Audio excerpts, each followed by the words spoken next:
Panorama group, जो सोचता है वो करता है। नमस्कार, आप देख रहे हैं न्यूज हाट। मैं हिकमत कुमार। दिल्ली के कंस्ट्रक्शन क्लब में इंडिया अलायंस की एक बड़ी कॉन्फ्रेंस हुई। आपको बता दें कि कल जिस तरीके से चुनाव आयोग ने प्रेस कॉन्फ्रेंस किया था, उसको लेकर कहीं ना कहीं जितने भी विपक्षी पार्टियों के नेता है, चाहे आरजेडी से मनोज झा हो, समाजवादी पार्टी से राम गोपाल यादव हो, टीएमसी से महुआ मोइत्रा हो, कांग्रेस से जो गौरव गोगोई है वो साथ ही अन्य जो विपक्षी पार्टियों के नेता हैं वो आए हुए थे। उन्होंने साफ कहा जिस तरीके से एसआईआर को लेकर जो है चुनाव आयोग गुमराह कर रही है, वो कहीं ना कहीं देश के साथ धोखा कर रही है। आपको बता दें कि लगातार जो है जिस तरीके से चुनाव आयोग ने बयान दिया था कि हम सीसीटीवी फुटेज या वीडियोग्राफी जो करवाई वो हम रिलीज नहीं कर सकते, क्योंकि महिलाओं की प्राइवेसी की बात है। इसको लेकर कहीं ना कहीं विपक्षी पार्टियों के नेता आक्रामक दिखे। साथ ही उन्होंने सुप्रीम कोर्ट पर जो है भरोसा जताया कि सुप्रीम कोर्ट जो है अपना निर्णय देगी, जो भी फैसला आएगा।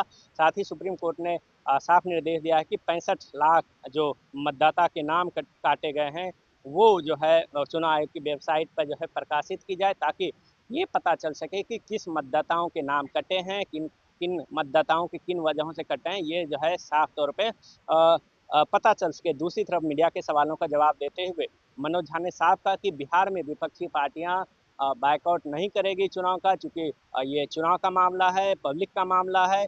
विपक्षी पार्टियां चुनाव में उतरेगी, चूंकि जिस प्रकार से लगातार जो इलेक्शन कमीशन कहीं ना कहीं बीजेपी के साथ घालमेल कर रही है, ये कहीं ना कहीं लोकतंत्र की हत्या को दर्शाता है। इसको लेकर मनोज झा और आम आदमी पार्टी के नेता संजय सिंह, गौरव गोगोई और टीएमसी के सांसद महुआ मोइत्रा ने क्या कहा है वो सबसे पहले वीडियो के माध्यम से सुन ली।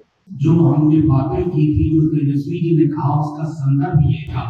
हम पहले चुनाव आयोग गए, वहां अहंकार देखा, हठधर्मिता देखी। वहां डायलॉग्स में अंग्रेजी में 2 शब्द है एक ही क्रिया की। सुनना के लिए अंग्रेजी में एक शब्द है हियरिंग और दूसरा शब्द है listening. And all of us here know the difference between hearing and listening. ये मुख्य चुनाव आयोग महोदय ने he heard us out. He did not listen to us. हम अभी भी चाहेंगे कि हमारे चुनाव आयोग की परिपाटी जो सुकुमार सिंह रखे गए थे, उस परिपाटी का पालन हो। हमारे चुनाव आयोग को ये भूलना न पड़े कि हम पक्ष विपक्ष के नहीं हैं, सबको समकक्ष मानते हैं। ये उनके व्यवहार में दिखे। और जब कोई राजनीतिक दल या ये तमाम दल चुनाव का बहिष्कार करने की कोई भी फैसला करेंगे, वो जनता के साथ होगा। हम जनता के नुमाइंदे हैं। अगर उनका फैसला होगा कि ये चुनाव आयोग भरोसे के लायक नहीं है, तो जनता का फैसला सर आपको पर। लेकिन अभी भी मेरा मानना है माननीय सर्वोच्च न्यायालय इंटरवीन करेगा और चुनाव आयोग को भी समझ में आएगा there is another day that is called the next day, और उस दिन के लिए अपनी छवि प्रबंधन, छवि को बेहतर बनाए वो होंगे। भाई बताइए, आप पूरे देश का चुनाव दिखाते हैं, कश्मीर से लेकर कन्याकुमारी तक महिलाएं लाइन में लगी है वो आप दिखाते हैं, उनका इंटरव्यू आप लेते हैं वो आप दिखाते हैं।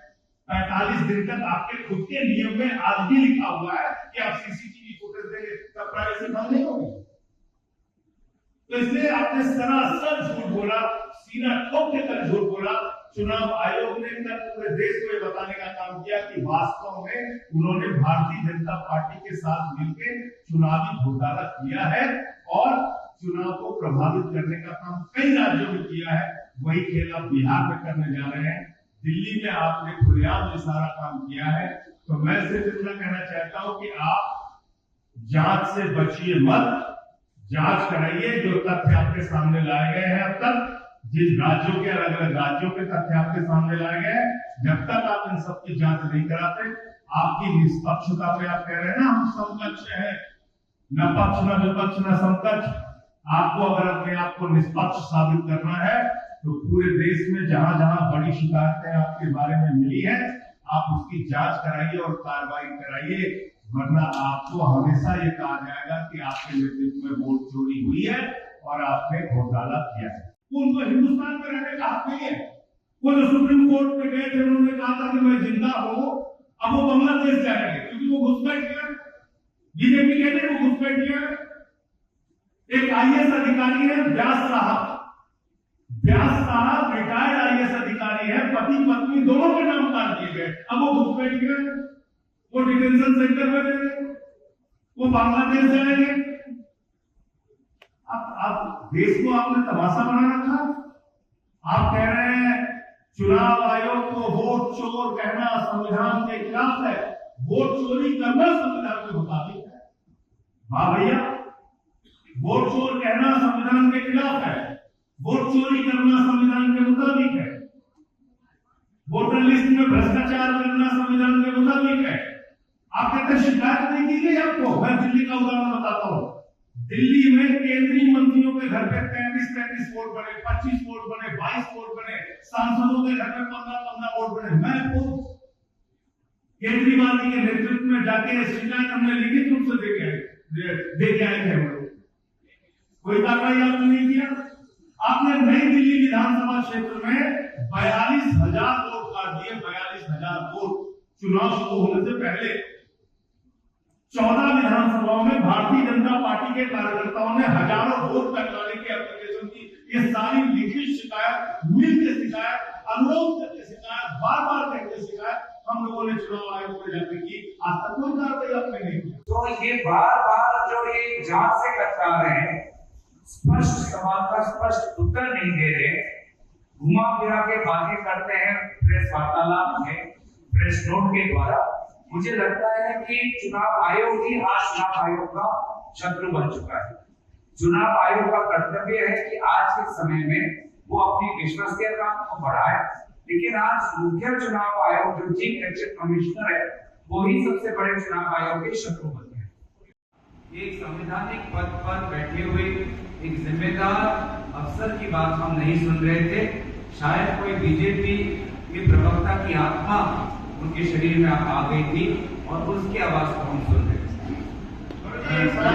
एक सवाल और है जी, ये मामला बहस के अधीन है और चुनाव आयोग ने, माननीय सर्वोच्च न्यायालय ने अपने शब्दों में एक बात कह दी थी कि ये संवैधानिक प्रावधान है, लेकिन जिस तरह से आप सोचते हैं इसको अंग्रेजी में डोमेन ट्रेसपासिंग कहते हैं।